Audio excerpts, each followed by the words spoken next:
Cool. Job done. That task you were given back in January to get Manchester United back into the Champions League. You've accomplished it. Firstly, really proud of that? Yes, and in some ways, I think the work that's been done and the players, the way they've performed, and the teams that we've played against and got good results against, I think it's something that we can take a lot from, for sure. I think the Champions League felt in the distance a little bit, if we're honest, at one point. So there's been a lot of good work to put us in a position with games to go and that seal, but it's not something we spoke about as a group, really. I think it's not something we over celebrate. I think it's a step. We want more. We want to be finishing higher up the league, and but certainly there's huge credit it goes to the players and the staff for putting us in this position at this stage. It certainly looked like a bit of a mountain when you first came into it, and I think sixth, but City to come, Arsenal to come, and actually a hallmark of your time in charge has been the big games you've won. Why do you think you've been so successful against the best sides? Good players helps. Good manager as well? Good coaches, good staff. I think the connection that we've all had together has been pretty special, and we've had to do it in different ways. We've won games in different ways and different challenges, and today was a different one again. And you just keep trying to do the right things and understanding of what it means to be here, and the players have taken everything on board so well. And as I said, to do it with games to spare like we have, that's one thing, and we want to keep kicking on and finish the season strong. Yeah, particularly first half, were you able to impose your strengths on Liverpool, the quick transitions, counter-attacks? You're able, even though I think they had more of the ball, you looked by far the more threatening side. Yeah, I mean, we've scored a lot of goals, and we've scored, I think, pretty much in every game. So I think a big focus of ours has been, if anything, is the out-of-possession work and trying to be harder to play against over a period of time. And we knew they played a lot of midfielders today, and to take the ball and trying to control the game like that gave us a big challenge. And then obviously we try and put our strengths into the game, and I thought we started the game brilliant. I thought we started the game against Brentford really good as well, and I'm just as pleased as the way we finished the game, to be honest. I think after two setbacks quickly, it could have knocked us, but the character and the belief the boys showed and the actual quality of our play after that was really good. And mistakes happen.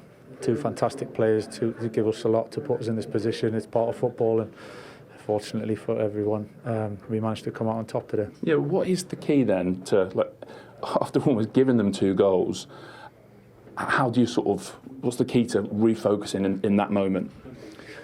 I think that's when you go back to kind of the kind of underlying feeling of belief, and it's tested in their moments, and we can all talk about it, but I think that connection with the players, willingness to work hard for each other and sacrifice for each other, and all benefit from it, and if someone makes a mistake, we'll help them out, and it's part of football, and that's the ultimate. The quality of football, the tactics is one side of it, but the mentality and the attitude towards it gets you through difficult and challenging times. And for that period, yeah, of course it was challenging, and I thought we finished so strong though.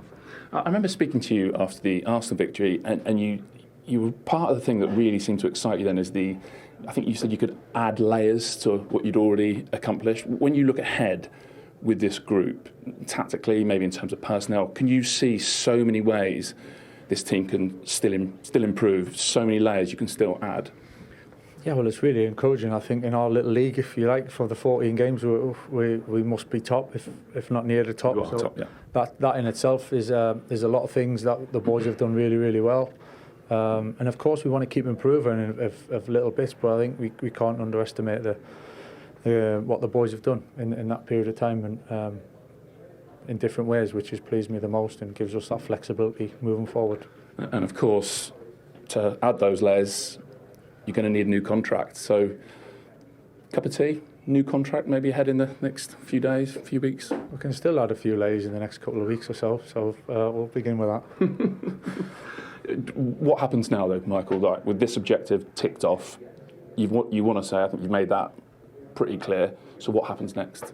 What would you like to happen next? No, it's not about what I like or not like. It's a little bit. Yeah, well, it's in some ways it's not in my control. So listen, everything's gone so well. I think we all we know the situation where we are. I think I'm happy with where we are at the moment. We still want to get better, and let's see what happens next. At this moment in time, it's not something really I'm thinking about. Okay, just one last one. Sesko, how is he, and how was the injury caused? Well, he's been carrying a bit of a shin problem for some time, and it was when he got pushed over into the boat and down the dip, and it was right on the spot that he's been kind of carrying a little bit. So that was it. Simple as that. Thank you. Thank you. Cheers. Michael Carrick, after his team beat Liverpool twice in a season for the first time in a decade. So he has done the job he was brought in to do. He has delivered Champions League football for Manchester United. So should he be put out of his misery in terms of the future? He's done what was asked of him. Yeah, he's doing what. And again, if he can finish the season strongly, he's gotten a really good habit of winning football matches, which is good. 10 out of 14. Yeah, brilliant. Yeah, fantastic. And again, we can sit here and analyse the game and look at the issues they've got, which I'm sure him and the staff are doing. But if you're in that dressing room, you've won the game, you'll be pleased, obviously, because that's what he's there to do. Again, the remit was to get in that Champions League. He's done it. Eases the pressure on everyone at the club. And yeah, he's gone along nicely. Is it a different question to ask you whether you'd like that to happen? Yeah, no, I still think, and I'm sure United are looking at other options out there. But while they're looking at the options, is he's winning football matches, then it gives him a hell of a chance of getting the job. Are the options falling away? Is he emerging as not the only candidate, but the outstanding candidate now? Yeah, I mean, there's no one being linked either, is there? There's no one sort of being strongly linked with the job. I think Michael's put himself in pole position because of obviously what he's done. He's re-established a few things, a bit of, I think, the way the club are playing in terms of the system of play. I think even today it was a bit Manchester United, like going 2-0 up, then 2-2, then winning it in a difficult way. So the things that I think have emerged on and off the pitch, which I think will give the club sort of comfort that they're in safe hands. And Manchester United need some stability. They haven't had a lot of stability over the last few years, and he will bring that from a point of view of everybody trusts him. The fans like him, the players obviously like him, the club and the staff will trust him. It's just that, we just talked about it on the podcast. Next year he's going to have 55, 60 games with Champions League, with the FA Cup. They're not going to go out in the first round, surely, and the Carabao Cup. And then it's all a sort of different level of management, different level of scrutiny. It becomes a lot more challenging. And it's then, has he got the experience, obviously? Has he got the body of work behind him to rely upon? That's the only question I think that I've talked about for a number of months. But some people say, well, why don't you give him a year contract and let him have a further year just to sort of what we stabilise the club? And I don't think I can argue with that. But if a world-class manager became available that has won titles, that has been in the Champions League, that's done it and been there before, Manchester United should probably pursue that route, because the last 5 managers, including Michael, Ole, Ralph Rangnick, Ruben Amorim and Erik ten Hag, have not got that super club experience, and Michael would be another that's not quite got that. These are fans, incidentally, who are voting on the Finalysis poll. The Manchester United fans, 77% think now he should be the manager next season, whereas only 28% of Liverpool fans think that Arne Slot should be the manager of Liverpool. So they're going to take some convincing. But what doubts should remain, Daniel, do you think, for Michael Carrick, or has he answered them all? Just the experience, I think. I think that's the one thing. We can't, disregard how well he's done. The hardest thing is to win football matches at big clubs consistently. That's what he's done. He's won the most points. So the evidence is there. If we didn't have evidence, we were arguing a poor case, aren't we? But the case he's made for himself can't be beaten right now. The only question marks you could really say is, OK, controlling games. Last week, substitution, half-time, he's changed your formation, this, that. Would you have the answers against Real Madrid? Would you have the answers against Bayern Munich, PSG, teams like that? So tactically, you think there is I'm not saying, I didn't questions? say tactics. I'm more so saying that decisions at vital times, vital moments. Last week it went right? But in another game, they could score 2 or 3, and then it's like, hey, why'd you go 3 at the back? We should have... So it's more the decision-making at right times. That's what I think the best managers are great at. They make the right decision at the right time. They'd be brave, which he's shown at times, but we've not seen it in a long, duration of time. We're seeing this in a microcosm. So let's have a look next year, if he does get the job, and see what ideas he can bring to the table. I've been enjoying seeing them play, and it's a great opportunity for him. And it'd be interesting this summer, United's recruitment. We're talking about the problems at the back and obviously midfield. If they get a few players in, United will be stronger, and obviously that'll give them a better opportunity to win more football matches. The issue is, and again, that's not his problem. The last few months has been there's been no jeopardy in Man United's play. He had a remit to qualify for the Champions League, but we're looking at the Premier League this year. It's not been that great, and so it's been the perfect storm for him to come in and get some winning matches. He had the dream start playing, beating Man City and Arsenal and stuff, so he got momentum. But yeah, he's doing what he's been asked to do. But it's just that lack of experience again. Come next year if he gets it, and the people who are praising him now, come October, November, if they have a bad start or a difficult spell, they'll be the same people saying get him out. So I suppose that's a bridge you cross when you get to it. But he can't do any more, I suppose. From what you've seen, Jamie, of the way that he's shaped this team over these 14 games, can he turn them into title contenders? No, I don't see it thinking that Michael Carrick's the man to get Manchester United back to winning the Champions League or the Premier League. But I do feel he should get the job, not because he's done so well and he deserves it. Manchester United should do what's best for them as a club. But you think where United have been these last sort of 2 or 3 years, they haven't just been a club underachieving, they've been a club getting laughed at, really. You know, finishing 15th last season, you know, you can't quite comprehend that. Now, what he's done is just calmed everything down, where they're winning games they should win. Manchester United should always be in the Champions League position when you consider how big the club is and the revenue they spend each summer. That's what he's done. He's just done what they should do. Probably a little bit more, of course, you know, winning all these big games. And I think Manchester United could do another year of that. I don't think Manchester United in the summer are ready to go and think they're going to challenge for the Champions League or challenge for the Premier League. They almost need another year of this. And I think the risk of changing somebody who is not going to cause trouble in the press conference, he's not going to fall out with players, he's probably going to be steady. Now, is steady enough for Man United? I just think for another 12 months, it is. You kick the can down the road. Real Madrid are looking for a manager. Chelsea are looking for a manager. Maybe Man City might be looking for a manager as well. And then you assess the managerial options. Because right now, what you're saying in terms of a big Champions League manager, yes, if Luis Enrique comes available tomorrow, of course you do everything you can to get him. But who is that man? You know what? I got a question for Roy and Gary here is, next season, right, because he's got Champions League this year. That was the main focal point. That was the most important thing. What would the expectations be next year? So if he does get the job, what would you consider, or even the fan base, what would the fan base consider to be a successful season? You'd have to ask the board what the remit would be. Would they expect him to... I think obviously the board made such a poor decision with the last decision. They're probably frightened of making another big mistake. Yeah. So maybe Carrick is that safe pair of hands. But surely anyone who gets the job next year would be expecting to compete to win the league. The journey that sort of Jurgen Klopp at Liverpool and Mikel Arteta at Arsenal, which whether he'll finish with the Premier League title, but they have progressed and looking like they're getting closer every year for a few years before they finally went and won it. It would need to be progression, wouldn't it, beyond what we're seeing now? Was that the basis of that, not a one-year contract, but that's this guy is our guy for 6 years and we're going to stick with him regardless of what happens? Look, I'll be adamant, Manchester United won't go and do that 6-year thing. That would just be absolutely laughed at. I mean, that, you know, 2 years, 3 years maybe, because obviously that doesn't seem like a commitment. But what's the point? What Jamie's argument was that you don't go and find that sort of the world-class manager. You stick with this, which is safe and solid. Is that what Manchester United look for if you can't go and win the title? But I mentioned the name like a couple of weeks ago, Nagelsmann, right? So I don't know anything about Nagelsmann from a point of view of doing due diligence on him to see whether he would be the right fit for Manchester United. But he's been at RB Leipzig, which is an incredible coaching ground. He's obviously done well at Bayern Munich. He's obviously won things. He's now managing Germany in a tournament.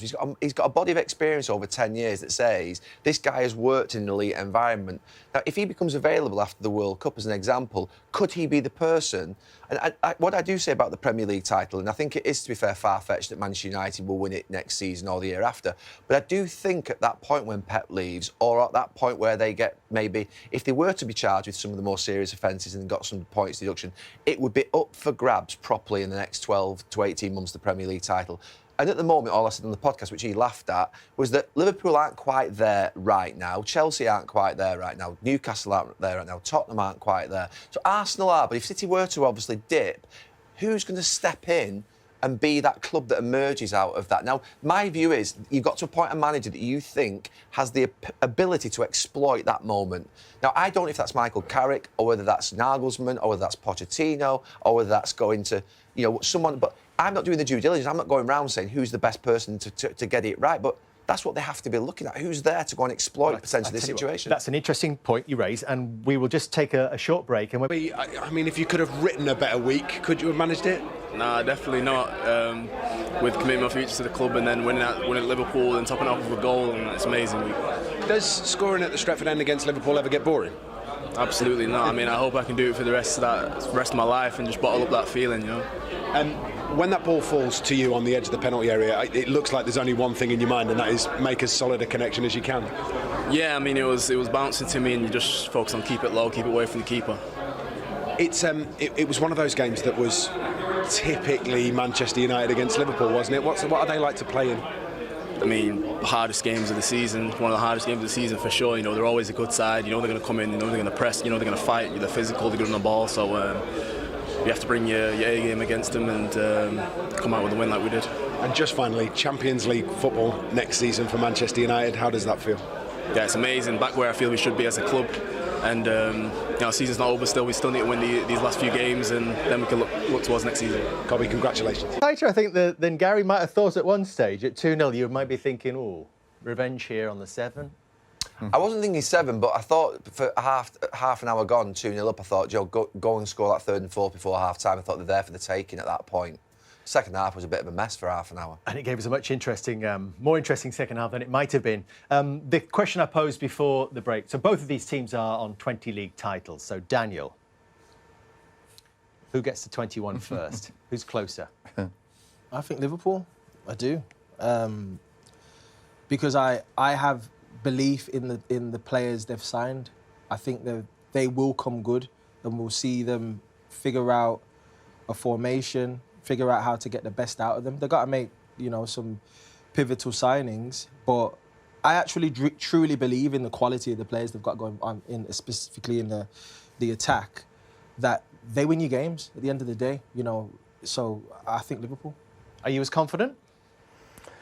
Probably not as confident, but I would say in terms of where Manchester United are right now, if you're comparing the two as you've just mentioned, I would say Liverpool are in a much better place. I think Manchester United will finish above Liverpool this season, but I think that was probably United's best team. All the talent was on the pitch. We know Liverpool have got a few injuries, and listen, that's part and parcel of the game. But Liverpool have still got players in the squad who've won trophies, who've been there before. And when you think of all the teams this season who maybe haven't had good seasons, Liverpool will definitely be one. You think of Chelsea as well. They've had European competition. They've had, you know, Liverpool have got to, you know, later on in the cup competition. I think Chelsea in the FA Cup final. I think with Manchester United, you know, I think or certainly Manchester United fans got to be a little bit careful not getting too carried away, because of it's just one game a week. It's a completely different landscape when you're playing European football.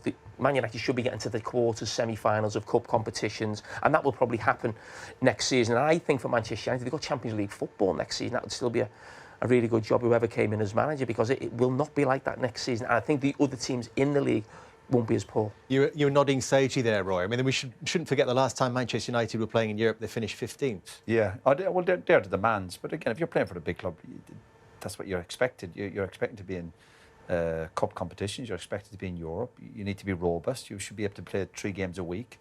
United have played, this year? 40. 40, you're going to play maximum.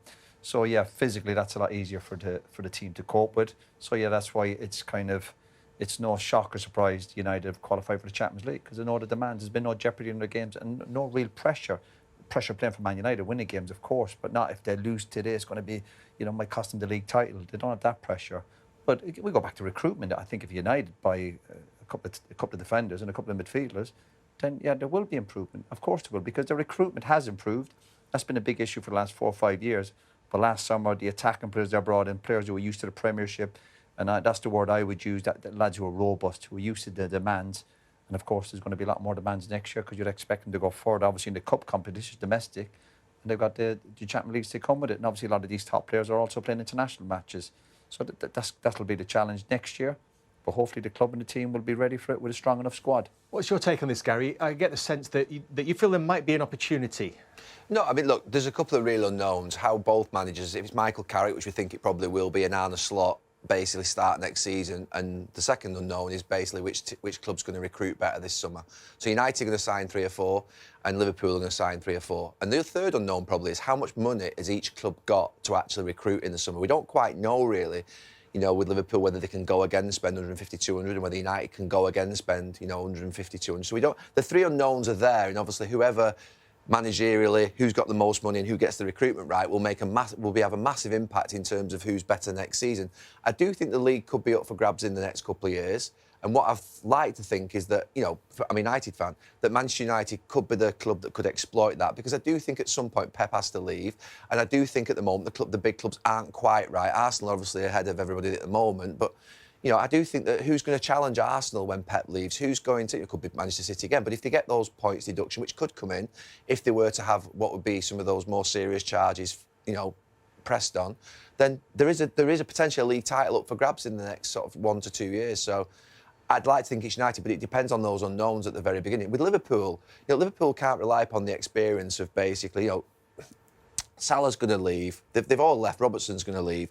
I think Van Dijk. You haven't even got a manager. Right. Honestly, when you talk about United, it's my answer, isn't it? Honestly, it's unbelievable. We've just done this on the podcast, so you can see this twice. Honestly. Right, so Van Dijk. When you talk about United, you need to go and see someone. Van Dijk's got a year left. Alison's got a year left. Robertson's leaving. Salah's left. Trent Alexander-Arnold's left. There's very few players left in 12 months for Liverpool. They have to build a new team that won't have won the titles that obviously they have won before. So, Liverpool's recruitment's going to have to be good, and it has been good in the past. And the manager's going to have to obviously settle down next year. There you go. He's available. You can watch it. What's your major objection? We beat them twice this season with the league, and he's still sat there saying Liverpool are better. What more can United do? Don't get kidded about United finishing third. You've had no European, no cup competition. You've done really well this season in terms of where you've ended up. But don't get kidded by it. What about congratulations? What about some How can humility? you say you think Manchester United in the next year or two could win the league title? You haven't even got a manager yet. Okay. You've got players who played there. They've never played 3 games in a week, as Roy said. The things that have got to come over the next year or two. What of Bruno? Would you be worried about Bruno? I think I was going to say the best player to be 33. Bruno in the summer, would he get his head turned again? I think he'll stay. I think what they'll do is they'll give him a new contract and he'll stay, is what I think. I think that, to be fair, look, if should come down to the contract. If he was going to leave, I think he'd have left last summer when we were 15th and obviously weren't in Europe this season. I think the fact he's actually dug in and said, I want to fulfil my dreams here, means I think he will stay. I just worry that he didn't be away with the World Cup and the lads have been in his ear about Saudi, and this might be my opportunity to... Can you congratulate Manchester United this season? Thank you very much. the mask slipped in the final moment, didn't it? Seymour. Half you showed some real fight, which of course is a minimum for a Liverpool team. But overall, what are your feelings, your emotions as you stand here now? Not good. As we go home with 0 points, and after the first half, we shouldn't be happy at all. We should just take from this game at the beginning, from the second half, I think, because that's what we showed properly who we are. So that first half performance, why was it so far short of what you're capable of as a team? Before the game, when you speak about set pieces, don't concede, and then after, I don't know when the first goal happened, you concede from a set piece, and then also you talk about counter-attacks, and then the second goal happens from a counter-attack. I don't know. We have to be more focused. We have to take care more of the details, and in the end, hopefully, the luck gonna stay on our side. We saw you obviously early in the second half, your goal, your assist, try to really drag the team with you, show some leadership. Increasingly, do you feel like that leadership role, helping sort of some of the new players, is a big part of your job, with so many senior players obviously not available today, and they're not going to be around, a couple of them next season? You have to ask the other ones. I try to do my best. I try to, as you say, drag them with me, take them with me, and hopefully set an example day by day, game by game, and that's what I want to do, and that's gonna be my plan for the last 3 games as well. Yeah, like Liverpool standards, with the likes of obviously Mo, Andy Robertson going, but do they have to come from you now? I think so, yeah, but we have a lot of players who can set the example. I try to be one of them, and if it works, I'm happy. With a couple of games left of this season, and obviously looking into next season, well, it's obviously been a difficult season this time round, but where do you think this team is at? How far off coming back and having a good season next time round? First, I don't focus on next year or next season. Sorry, I focus on these 3 games because we have a lot of things to achieve in a way that we want to play Champions League next season because Liverpool belongs there, and then we'll see what happens in the future. Hopefully, this team can stay together as much as it's possible, and from there on, we will see. Thank you. Thanks. With Patrick Davison, and as you can see, Gary Neville and Jamie Carragher have joined us. We'll allow you a moment to settle. Daniel, I want to start with you on Liverpool today. In the end, making a contest of it, but how worried were you, not just the way they started the game, but really throughout that first half? It was worrying. I felt as if, again, we can talk about control and possession and things, but I think Man United just looked so threatening. And I think for me, what's concerning is the consistency of counter-attacks that they've been conceding of late. No one really in the midfield or in the attack, you could say, who are stopping the play from the higher up in the pitch. And the identity is just not there. I think that they need to build a team that is in Arne's identity. But right now, I'm not quite sure what that is, to be fair. Because before we knew with Jurgen, OK, cool, high press. I think with Arne, we're seeing a possession-based team who are slightly more methodical, but when you look at the statistics, we're looking at last season, Mo had an unreal year. This year now, if you look at the statistics of the team, and the stats are way down across the board. So my biggest concern is I don't want this team to just be reliant on... You kind of want phases of play. And I think right now when you look at Liverpool, there's no phase of play where you can say, OK, they're going to do this, and that's going to happen. Right now, it's quite all over the place. Sorry, Dan, but I think we said before the show, I think you said, and you mentioned there a little bit, we don't know what Liverpool are, but is the point that we do know what they are, and it's what we're seeing? Because it's not going to be like Klopp, and we can't be a club who continue for the next 5 or 10 years saying, oh, we want Jurgen Klopp club football. The fella's a genius. He does that football better than anybody. So whatever manager's going to come in, he's going to play his football. The worry is not that there's no identity. That is the identity. That Liverpool, don't forget, Arne Slot's a Dutch coach, Dutch way of doing things, possession, technical football. You think of the players that are being brought in, they're not Klopp players. So when people keep saying about, like, oh, it's the recruitment upstairs, well, that was the recruitment team who were there with Klopp. They're bringing different style of players in. So it's on the manager that. And I go back to last year when Liverpool didn't sign anybody, but the one player he wanted was Zubamendi. Again, another technical footballer. Now, I'm not saying that doesn't work.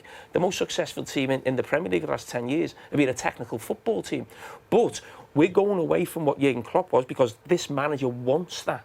This is where he's taken this team, and that's the worry for me is this actually going to go more the other way, or are we thinking Liverpool need to go back to last season, or is Arne Slot thinking, no, we actually need more technical football? I don't think so. I think they need defensive midfielder. But you're talking about players, but you also want you're on about style and identity, but don't you want your teams to be dogged, robust, hard to beat? Like, that's 11 defeats now for Liverpool, having won the league last year. Like, that's... I think a shocking stat. 11 losses. They're down a defensive midfielder for me. First thought being to stop attacks. Gravenberch, prior to last season, wasn't looked at as the solution. He's come in last year. The manager's got the absolute best out of him, and they've won the Premier League. But they're still facing the same issues they faced 2 seasons prior, which was we need defensive midfielders. To Jamie's point, he talked about Zubamendi. Zubamendi's profile works, but I think the type of player Liverpool need is a protector in there that their first thought is to maybe stop attacks happening, and right now they don't do that very well. I agree with you, Don. That's exactly what I want, but I go back to when Jurgen Klopp wanted that, he went and signed Fabinho. That's a different profile to a Zubamendi. Yeah. That's what I'm talking about when you've got different types of managers. Yes, Liverpool need a holding midfield player. They've been trying to buy one for the last 4 or 5 years. But it's what type of holding midfield player that you want. But within that framework, Gary, today, would there be individual performances that Liverpool should be worried about from that 11? Yeah, I don't watch Liverpool as much as these two, but I've been quite supportive, obviously, of Slot and not seeing this sort of what would be drab football that Liverpool fans or sometimes Cara and Daniel have described. But for the first time watching him in that first half today, I thought you probably should be worried because when you look on the bench, I do think there is an element of Liverpool, though. We can't rewrite history of what we all thought at the start of the season where we were all predicting them to win the league or get close. We were either having them first or second, all of us, probably. No. I think we all pretty much said, though, Liverpool will be first or second. And to me, if you look at it, they wanted Frimpong to replace Alexander-Arnold. They wanted Kerkez to replace Robertson. They wanted, obviously, the front players, Salah to repeat his season from this year. They thought Ekitike and Isak would score probably 60 goals between them, and Wirtz would just probably tuck in either off the left or in that midfield position and be a sensation. It hasn't worked, so the recruitment hasn't worked, and obviously there's been injuries as well.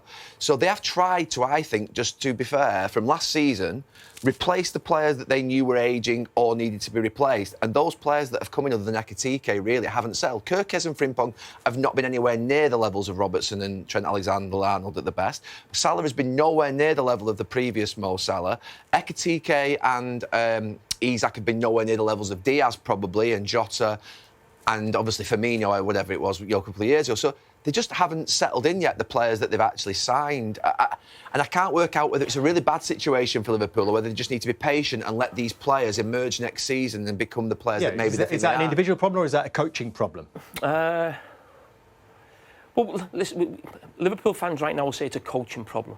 But then that was the coach last year who won Liverpool the league. And he did all this idea that it was Klopp's team. Well, Klopp didn't win the league with it the year before. He didn't buy any.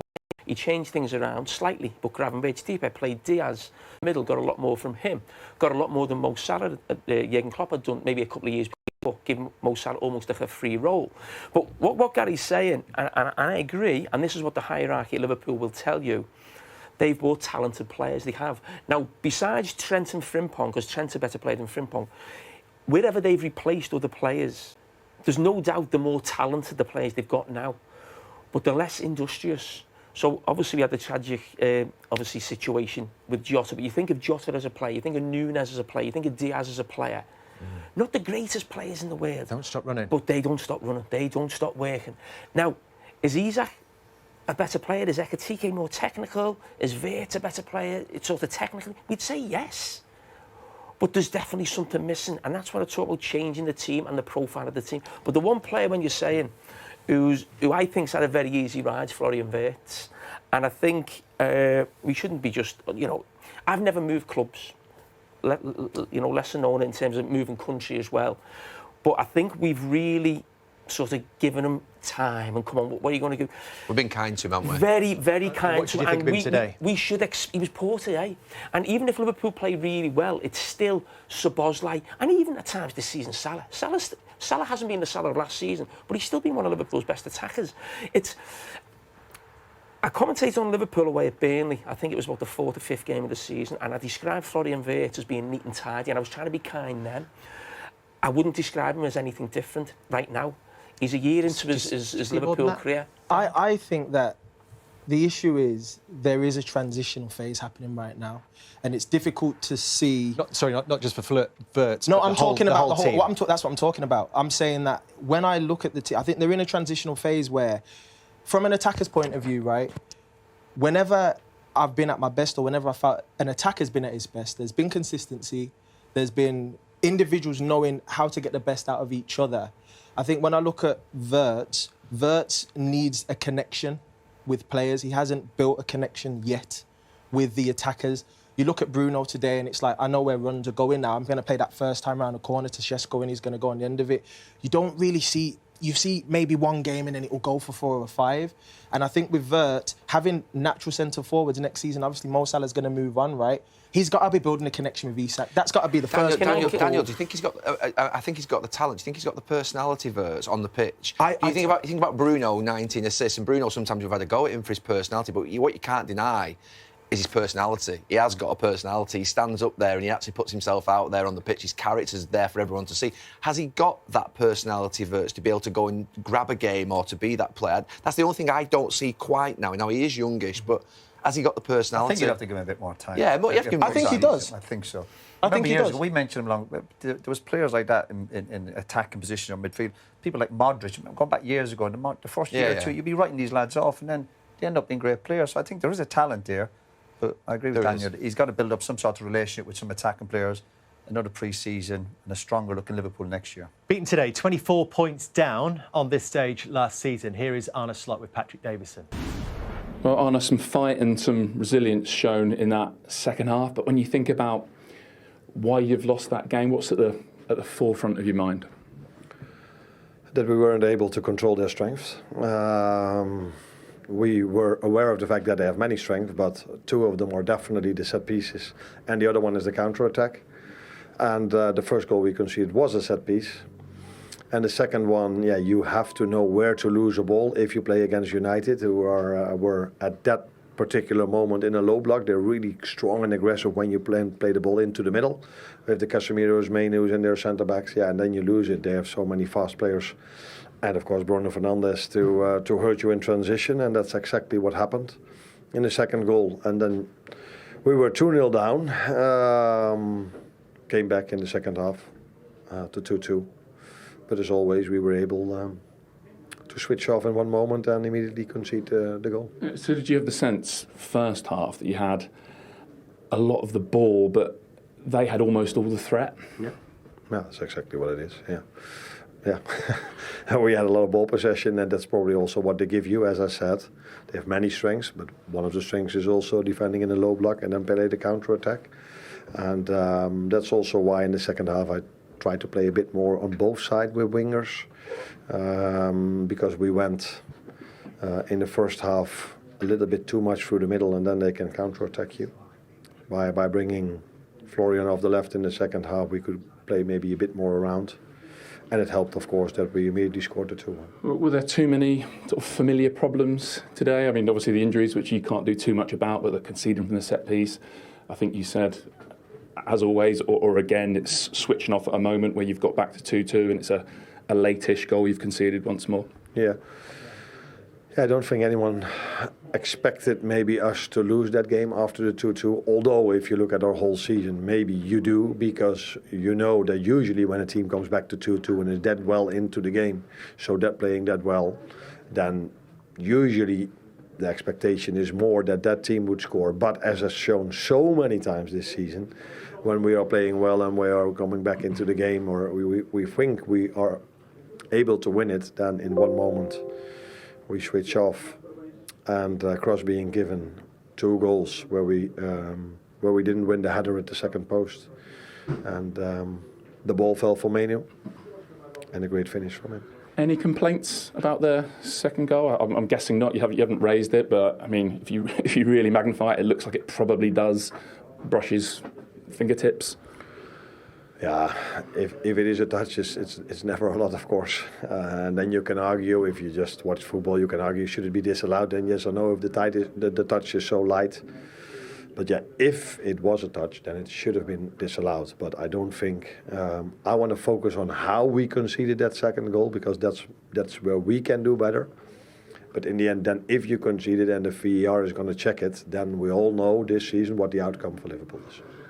So longer term then, led by you, next season, how do you fix some of these familiar failings that we feel like we've seen throughout this campaign?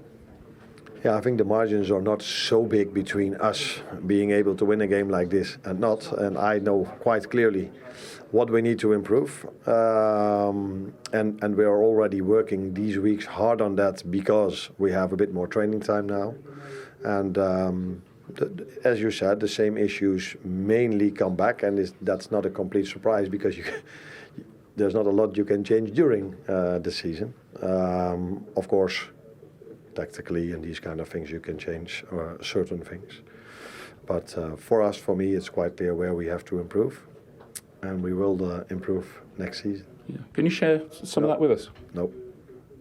No, that's unlike you. You're as honest a manager as there is in terms of sharing that kind of thing. So why not this time? Yeah, because that doesn't make sense to share that this time. All right, thank you. Interesting thoughts from Arne Slot, who had a pretty expensive summer, or Liverpool did last time round. But do you think they can buy their way out of this again? And which way would be the focus? Well, people have been desperate for Liverpool, or certainly Liverpool supporters have been desperate to spend real big money, the way they've maybe seen Manchester City in the past, or Chelsea in one summer. Everyone was excited in the summer. And I did say, I think we were together, and I said, it didn't feel Liverpool-like to me, or certainly the Liverpool way that they've done for the last 10 years and how they got to the top under Jurgen Klopp. And it felt very almost Real Madrid, going by the best players for the most money. I want Liverpool to go back to buying the right players for the right money and what Liverpool need right now. And they won't be able to do what they did last summer. They wouldn't have that type of revenue. They don't need to bring 6 or 7 players in because, again, it's more change. But I do think there's 3 players that need to go right into the team for me. Replace Mo Salah, a right winger, a right back for me, and a central midfield player. And then the players that you brought last summer, as Roy just mentioned, you're talking about Isaac, Ekitike, Wirtz, they become better players a year on. Which of those 3 becomes the most important, do you think, to help Liverpool improve? You got to replace Mo, for sure, because the goals. And we can say that Isak and Ekitike are going to do that, but you have to build the team. You have to pick one of those guys and go, we're building our attack around this guy. Are you buying a winger that's going to be a supplier?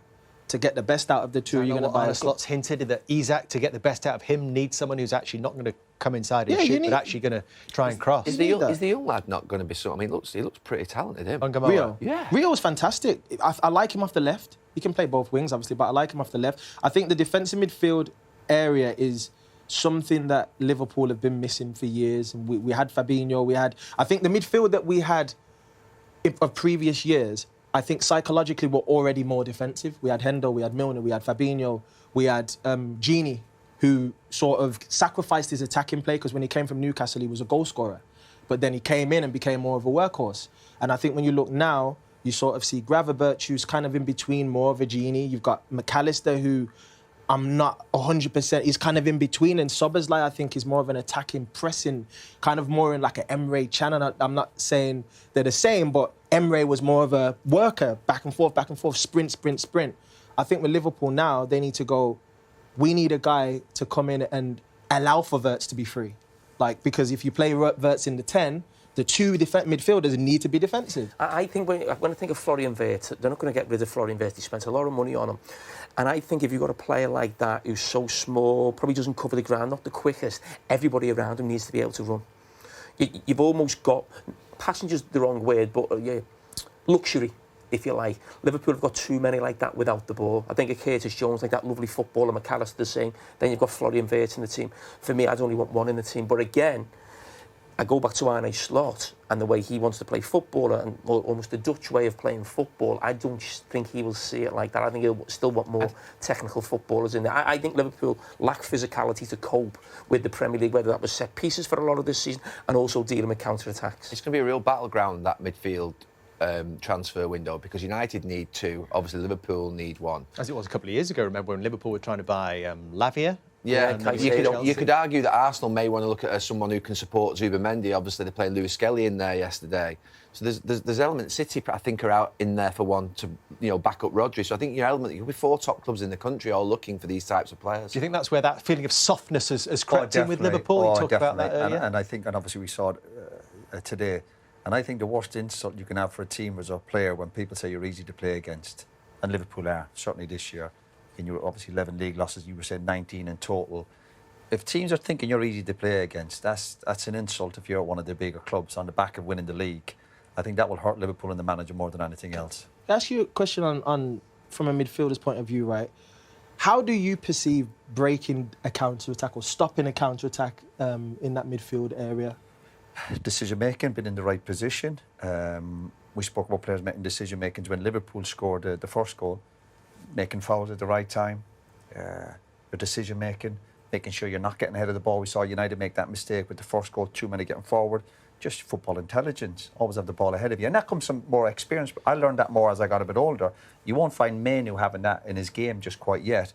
But if you're, if you want to try and stop that counter-attack, stop it at source, decision-making, foul. And we see City doing a lot, or Arsenal. And again, the softness with Liverpool is even in their decision-making, make the fouls and getting your position the right place. And being able to cover the ground. Right, yeah. When you think about counter-attacks, you can either stop them, but one thing you have to do is delay them. And actually today, Liverpool were never delaying the counter-attacks.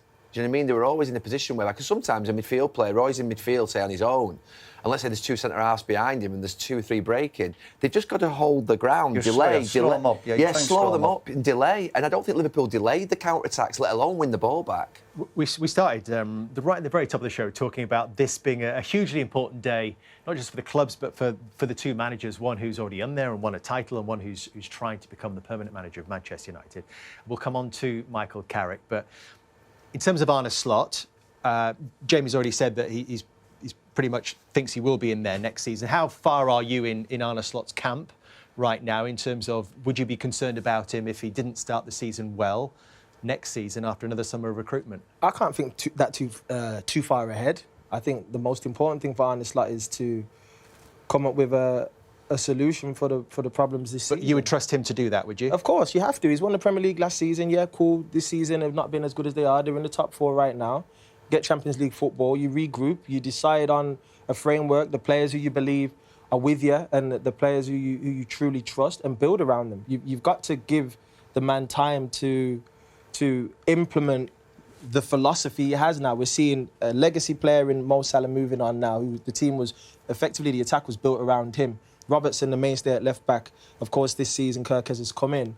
And they've lost other players over this season. You know, Diaz was a focal point. So now you've got a pre-season with Isak, who you'd like to believe will be fit for pre-season, because you know last time he was away and he was training on his own. And then with Ekitike, unfortunately, he's going to be recovering still. So you're really going to be going into pre-season thinking we've got Wirtz, we've got Ekitike, a new right winger, and Rio and Gakpo. That's your attack right now, with Ekitike probably coming back the back end of next season. So are you getting there quicker? Sorry, back end of the new year. Will you have much of a pre-season because of the World Cup? Will be pretty short, won't it? It will be. It's about 3 weeks. The Premier League season is pushed back a little bit. They'll have a little bit, depending on how far they go. But are you going to get there quicker? Well, I'll ask you, Gary. Do you think Liverpool are going to get there quicker by changing the manager or keeping faith with Arne Slot? They know more of that internally. The question I would ask is, Carragher just said last summer felt very un-Liverpool-like, obviously signing all those players, and I agree with him, because Liverpool have been very shrewd. They weren't shrewd last summer, they were almost blatant in terms of what they did. It would be more un-Liverpool-like for them to sack a manager that has won a league 12 months ago and finished in the Champions League in his second season. That would probably feel more un-Liverpool-like than the actual buys last summer. So it is a decision. Does that mean they shouldn't do it? No, you should just do what you think's right for the club. But we're in a situation now where think about the teams who are looking for a manager. So Real Madrid, biggest club in the world, looking for a manager. Manchester United not quite sure what they're doing. Chelsea looking for a manager. And I go back to what happened in the middle of the season. Those 3 clubs I've just mentioned all sacked the manager in the middle of the season. And they ended up with Arbeloa, never managed before, Carrick, who come here, managed at Middlesbrough, and young Rosinier, who was, it was too big a jump where he'd come from. So that tells you those managers that we always associate maybe 10, 15, 20 years ago, these big managers with big names and Champions League winners, maybe they're not quite around at the moment. Maybe it's, those figures aren't there right now. Xabi Alonso is available though, isn't he? Yeah, and I think that's the one where I think that's making Liverpool fans a little bit more thinking, we don't want to miss out on him. He could be one of the new up-and-coming special managers. Yes, I think they do in terms of what we've seen this season. But I think when Liverpool have won a league title, and what I would say is, don't forget that man had the courage to take over from Jurgen Klopp. I'm sure there were other managers Liverpool were talking to and thinking, I don't want to go after Klopp. To go and win the league straight after Klopp was pretty special. Now, again, was that down more to Mo Salah? You could argue that. This season, am I worried about Liverpool, where they're going? Yeah, I am. And I said to Daniel off air, I think a big thing for me will be what they do in midfield. I think if they go and get a really technical footballer to go in there, that might worry me a little bit. Really about where this team's going, because I think Liverpool need a little bit more physicality, and I do worry. Who would that be, Cara? Who would that be in midfield? Well, there's talk of maybe, let's say for instance in the Premier League, Adam Wharton, lovely footballer, wonderful left foot, and you can imagine him getting lovely passes into Florian Wirtz. But I'd really worry about him running back towards my own goal and stopping a counter-attack. Do you understand what I mean? Now, Liverpool, they almost need somebody who can do everything. You think of like Declan Rice at Arsenal or Caicedo or Chelsea, where are these players about? But I think it'd be really interesting what Liverpool do recruitment-wise in the summer. Not who they buy as such or how much they spend, but the profile of player, because they've gone for real talent and it just hasn't worked. It's blew up in the face. 3 games